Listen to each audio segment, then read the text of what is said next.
Começa agora. Diário Econômico Original. Uma parceria entre o Banco Original e o Canal Rural, com uma análise das principais informações que impactam os mercados, a economia global e do Brasil. Apresentação Marco Caruso. Bom dia e bem-vindo de volta ao seu Diário Econômico Original. Hoje é segunda-feira, 27 de março de 23. Depois de algumas semanas agitadas com reuniões de bancos centrais, dados importantes e incerteza nos mercados financeiros, essa semana teria tudo para ser um pouco mais tranquila, pelo menos no papel.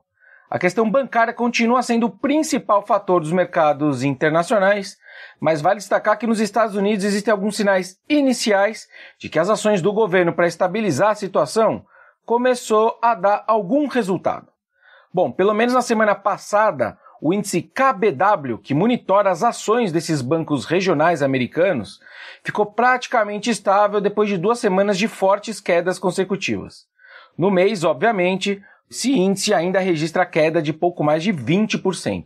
Aliás, eu acho interessante comentar alguns trabalhos acadêmicos que andaram circulando entre os economistas e que tentam estimar justamente algumas elasticidades para a gente ter um norte sobre o tamanho do tranco no crédito e no PIB que a gente deveria ver nos Estados Unidos. Essa é uma questão, aliás, essencial na conjuntura atual e uma das grandes interrogações na cabeça do Fed, como bem disse o Powell na semana passada. Um primeiro grupo de papers busca estimar quanto que os bancos tenderiam a reduzir seus empréstimos para cada percentual de queda do seu valor de mercado, da bolsa. Lembrando que vários desses bancos têm ações listadas em bolsa e estão dentro desse índice KBW que eu comentei. Enfim, pegando esses 20% de queda ponderada aí das ações do setor, a gente deveria esperar, em média, segundo esses papers, algo perto de 2% de queda no estoque de empréstimos por lá. Um outro grupo de papers faz a segunda ponte, que estima quanto que uma redução no crédito disponível ali, reduziria o crescimento do PIB americano. Usando então a média desses vários trabalhos, a gente deveria reduzir a estimativa de crescimento dos Estados Unidos esse ano em 0,3 pontos percentuais.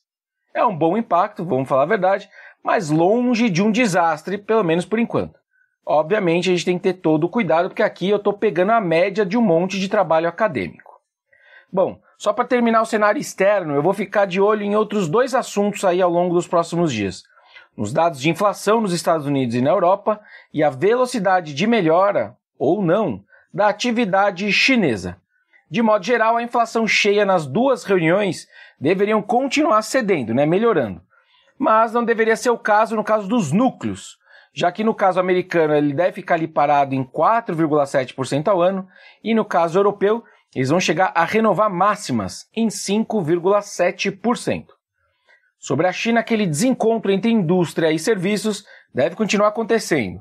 Relembrando que o otimismo com o crescimento chinês esse ano se deve muito mais à reabertura, pós-zero Covid, aquela política deles de fechar a qualquer caso, e em menor magnitude pelos impulsos de crédito e fiscais.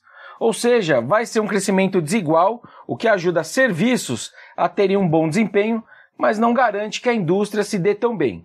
Ainda mais no mundo em desaceleração, e a indústria chinesa é exportadora, No Brasil, a novela continua no entorno do Copom.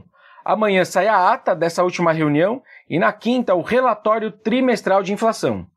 Os 2 documentos vão trazer maiores detalhes sobre as discussões entre os diretores do BC e atualizar os números do seu cenário para inflação, PIB, crédito, etc.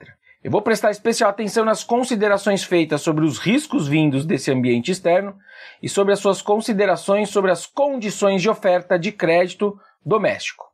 Sobre o fiscal, como o pacote não saiu, tampouco começou, obviamente, a tramitar num Congresso que, na verdade, ainda trava uma disputa entre Câmara e Senado a respeito ali de tramitações de medidas provisórias, ou seja, o que pode acabar comprometendo votações da agenda do governo, fica difícil imaginar que o BC vai trazer grandes considerações, mas vamos ver.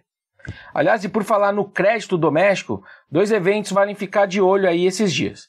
No dia 29 saem os dados de crédito bancário referentes a fevereiro e é importante para a gente avaliar o episódio Americanas na oferta doméstica. E na reta final ali dos balanços das companhias de capital aberto, tanto Americanas quanto a Light divulgam seus números. Essas que são duas empresas que entraram nesse rol de preocupações com o mercado de capitais. Por hoje é isso, turma. Bom dia, bons negócios e sorte sempre.